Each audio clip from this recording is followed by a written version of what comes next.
Rare explanation में आपका फिर से स्वागत है। आज मैं एक्सप्लेन करने वाला हूँ द गोल्डन आइज के 28th एपिसोड को। पिछले एपिसोड में हमने देखा कि हमारे चारों बडीज जंगल में खजाने की तलाश में आगे बढ़ रहे थे। तभी खजाने की लोकेशन से पहले उन्हें एक सीक्रेट बेस दिखाई देता है।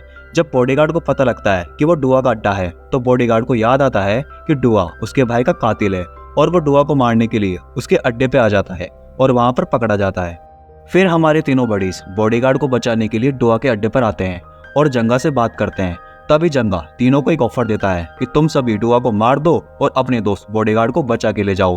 अब एपिसोड में आ गए। एपिसोड की शुरुआत में हमें तीनों को बात करते हुए दिखाया जाता है, जहां लेडी ऑफिसर बोल रही होती है कि हमने तो सोचा था कि डुआ और जंगा के बीच में आपसी दुश्मनी करवाकर हम एक दूसरे को लड़वा देंगे और बॉडीगार्ड को बचाकर यहाँ से ले जाएंगे, परंतु अपना दाव तो उल्टा पड़ गया। अब हम डुआ को कैसे मारेंगे? और वैसे भी अगर डुआ को मारने में कोई भी गलती हुई और डुआ बच गया तो जंगा हमें मार देगा। इसी बीच बेस्ट फ्रेंड भी बोलता है कि हम डुआ को मारे तो मारे कैसे, क्योंकि डुआ के अड्डे में चारों ओर उसके आदमी फैले हुए हैं और उसके रूम तक जाना इम्पॉसिबल है। इस पर लेडी ऑफिसर बोलती है कि मेरे पास इस बात का एक सॉल्यूशन है। इस बार फिर से हमें लेडी ऑफिसर द्वारा प्लान को बताया जाता है और दूसरी तरफ प्लान को एग्जीक्यूट होते हुए दिखाया जाता है, जहाँ सबसे पहले बेस्ट फ्रेंड एक गोडाउन में टाइम बम लगाएगा और जैसे ही टाइम बम फट जाता है तो डुआ के सभी आदमी भागते हुए इस जगह आ जाएंगे और इसी का फायदा उठाते हुए बेस्ट फ्रेंड बॉडीगार्ड को बचाने जाएगा और मैं और हीरो डुआ को मारने के लिए चले जाएंगे। फिर हमें बेस्ट फ्रेंड को दिखाया जाता है जो बॉडीगार्ड को बचाने आ गया होता है। जैसे ही बेस्ट फ्रेंड बॉडीगार्ड को बचाकर भागने वाला होता है तभी डुआ के आदमी वहां आ जाते हैं और उन दोनों पर गोलियां चला देते हैं। बेस्ट फ्रेंड और बॉडीगार्ड गोलियों से तो बच जाते हैं, परंतु डुआ के आदमी द्वारा पकड़े जाते हैं। फिर हमें डुआ को दिखाया जाता है जो शराब के नशे में धुत होकर गोलियां चला रहा होता है और गोलियां खत्म होने के बाद डांस कर रहा होता है। तभी वहाँ हीरो और लेडी ऑफिसर आते हैं और उन दोनों के बाद फिर वहाँ जंगा आता है और डुआ के सिर पर गन को तान देता है। यह देखकर डुआ नशे की हालत में जंगा से पूछता है कि यह तुम क्या कर रहे हो। इस पर जंगा जवाब देते हुए बोलता है कि मैं अपनी गुलामी को खत्म कर रहा हूँ, आज से मैं तुम्हारे साम्राज्य का राजा हूँ। तभी डुआ बोलता है गद्दारी कौर में तेरी बहन को। और डुआ की बात खत्म होने से पहले जंगा गोली मार देता है और हम ये जान नहीं पाते कि तोरी बहन को के बाद डुआ क्या बोलने वाला था। यहाँ हमें दिखाया जाता है कि डुआ को गोली मारने के बाद जंगा हीरो और लेडी ऑफिसर से भी गद्दारी करता है और दोनों को बंदी बना लेता है। यहाँ जंगा का मेन उद्देश्य डुआ को रास्ते से हटाना था और उसको हीरो की खजाने वाली बात पर कोई विश्वास नहीं था। क्यों नहीं था, यह एपिसोड में हमें आगे पता लगेगा। फिर हमें नेक्स्ट डे मॉर्निंग में लेडी हू के घर को दिखाया जाता है, जहाँ लेडी हू अपनी मेड को बोल रही होती है कि तुम सुंदर कन्या से जाकर बोल दो कि मैंने अपना माइंड चेंज कर लिया है। अब मैंने फैसला लिया है कि हीरो और उसके दोस्तों को अब नहीं मारूंगी। यहाँ हमें दिखाया जाता है कि बेटी की जिद ने एक माँ के मन को पिघला दिया है। फिर लेडी हू अपनी असिस्टेंट को कॉल लगाती है और बोलती है कि तुम जुआंग रुई और उसके दोस्तों को मत मारना। इस पर असिस्टेंट बोलती है कि जुआंग रुई और उसके दोस्तों को डुआ के आदमियों ने पकड़ लिया है और वैसे भी अगर हम उन्हें नहीं मारेंगे तो डुआ के आदमी उन्हें मार देंगे। और लेडी हू की असिस्टेंट डुआ के अड्डे से पीछे हट जाती है। फिर हमें डुआ के अड्डे को दिखाया जाता है, जहाँ पर जंगा ने हमारे चारों बडीज को बांधा होता है। जंगा यहाँ अपने आदमियों को बोल रहा होता है कि इन चारों ने हमारे गोडाउन को तबाह कर दिया और हमारे बॉस डुआ को मार दिया। अब आप लोग ये बताओ इन सबको इस बात की क्या सजा दी जाए, इन्हें छोड़ दिया जाए या मार दिया जाए? फिर सभी गुंडे मारो मारो मारो का नारा लगा रहे होते हैं। फिर यहाँ जंगा हीरो को मारने ही वाला होता है कि बेस्ट फ्रेंड जंगा से बोलता है कि हमारे पास एक और मामला है जिस पर बात करना बाकी है, और ये सीन यहीं कट जाता है। फिर हमें दोबारा लेडी हू और सुंदर कन्या को बात करते हुए दिखाया जाता है, जहाँ लेडी हू अपनी बेटी को बताती है कि जुआंग रुई और उसके दोस्त डुआ के आदमी द्वारा पकड़े गए हैं और डुआ एक ड्रग माफिया और खतरनाक गुंडों का गैंग है और वह किसी भी इंसान को मारने से पहले नहीं सोचता। इस पर सुंदर कन्या बोलती है कि माँ, जुआंग रुई और उसके दोस्तों ने मुझे बचाने के लिए अपनी जान भी दांव पर लगा दी और हम जुआंग रुई और उसके दोस्तों की तरह क्यों नहीं हो सकते। और माँ, आपको याद है आपने मुझे बचपन में सिखाया था कि जब इंसानों से व्यवहार करो या उनसे व्यापार करो तो इन सब में सबसे ज्यादा महत्वपूर्ण होता है आपके द्वारा दिए गए वचन। और आपने मुझे वचन दिया है कि आप जुआंग रुई और उसके दोस्तों को सुरक्षित चाइना पहुंचाएंगी। इस पर लेडी हू बोलती है कि मैं हीरो और उसके दोस्तों को बचाने के लिए कोई सोल्यूशन निकालती हूँ। और ये बात सुनकर सुंदर कन्या के चेहरे पर हमें प्यारी सी स्माइल को दिखाया जाता है। फिर सीन शिफ्ट होता है और हमें जंगा को दिखाया जाता है जो हीरो से बात करने के लिए आया होता है और हीरो को बोलता है कि अगर मुझे तुम्हारी बात पसंद नहीं आई तो मैं तुम्हें यही मार दूंगा। इस पर हीरो बोलता है कि अभी भी वह खजाना इसी जंगल में छुपा है और मैं तुम्हारी उस खजाने को ढूंढने में मदद कर सकता हूँ। इस पर जंगा बोलता है कि तुमने क्या मुझे मूर्ख समझ रखा है क्या? जापानियों द्वारा बेशकीमती खजाने को छोड़ने की बात कई सालों से चल रही है और हमने पूरे जंगल को छान मारा, हमें आज तक कोई खजाना नहीं मिला और तुम एक जापानी मैप को दिखाकर मुझे बता रहे हो कि यहाँ जंगल में खजाना छुपा है। इस पर हीरो बोलता है कि जंगा, तुम्हें क्या लग रहा है मैं केवल एक जापानी मैप के सहारे खजाना ढूंढने आया हूँ? मेरे पास गोल्डन आइज की पावर है और मैं वह भी देख सकता हूँ जो तुम भी नहीं देख सकते।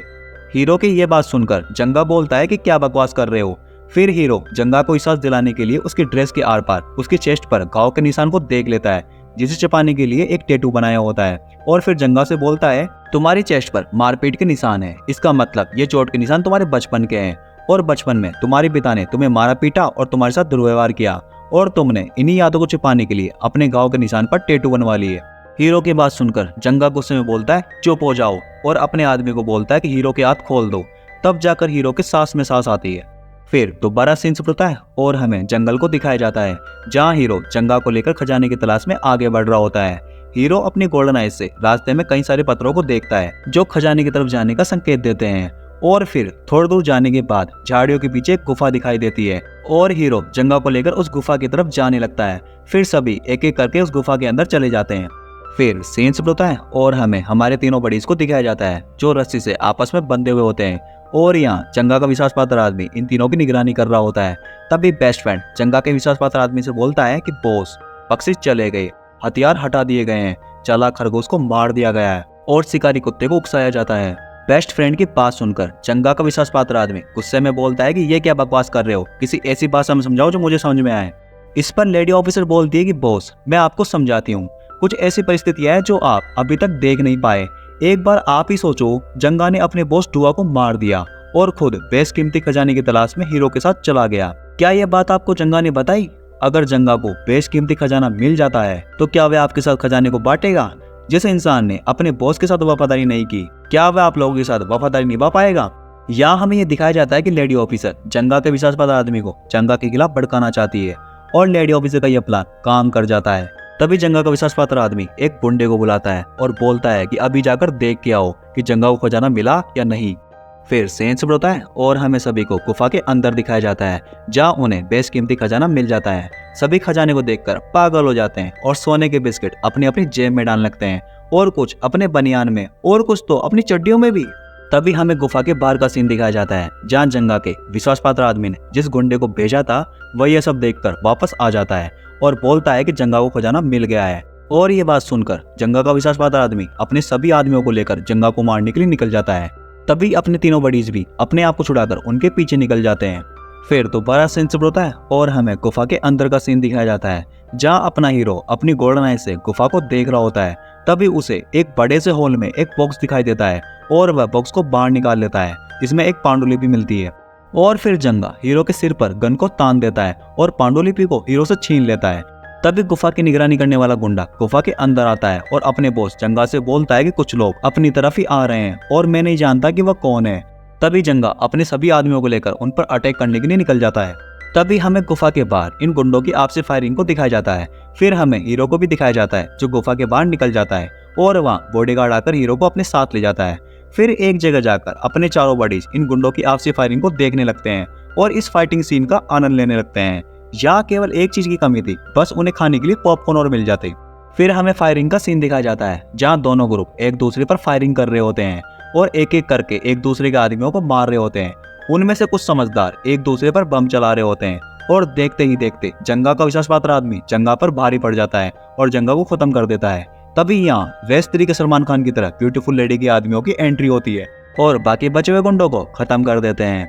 यहाँ हीरो जंगा को मरा हुआ देख उसके पास से पांडुलिपि लेने आ जाता है। तभी उनके ऊपर गैस के गोले गिरने लगते हैं और वह सभी धीरे धीरे बेहोश होने लगते हैं। तभी ब्यूटीफुल लेडी वहाँ आती है और हीरो से पांडुलिपि को ले लेती है।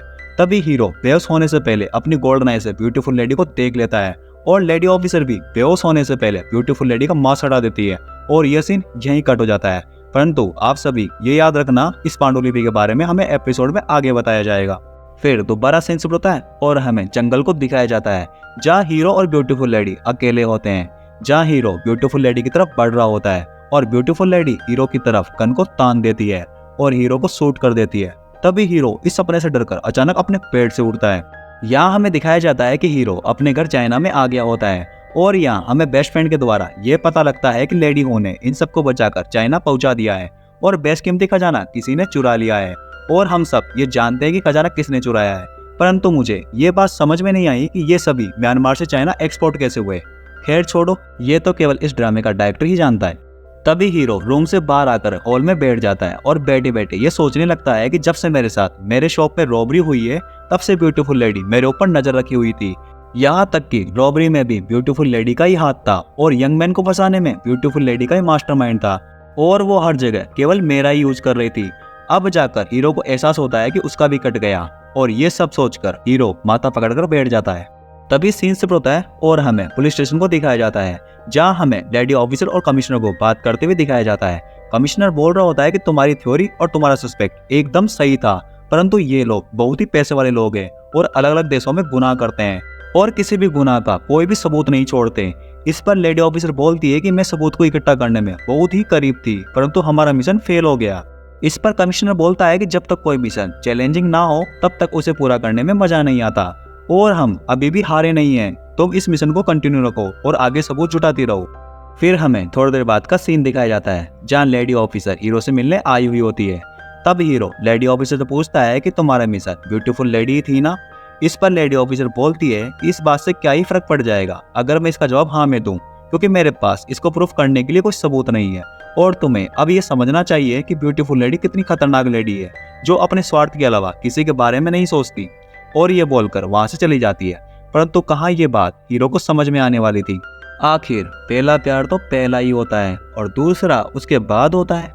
फिर हमें नाइट में ब्यूटीफुल लेडी को दिखाया जाता है जो पांडुलिपि को पढ़ रही होती है। उसमें फेंग क्वान की जीवनी का उल्लेख होता है, जो उसमें लिखा होता है, मैं गोल्डन आइज की असाधारण शक्तियों के साथ पैदा हुआ, जहाँ मुझे किसी भी वस्तु को भेद कर उस वस्तु के अंदर देखने की असाधारण क्षमता प्राप्त हुई। मेरा पारिवारिक व्यवसाय खूब फला फूला और मेरे वित्तीय संसाधन बढ़ते बढ़ते करोड़ों में पहुंच गए।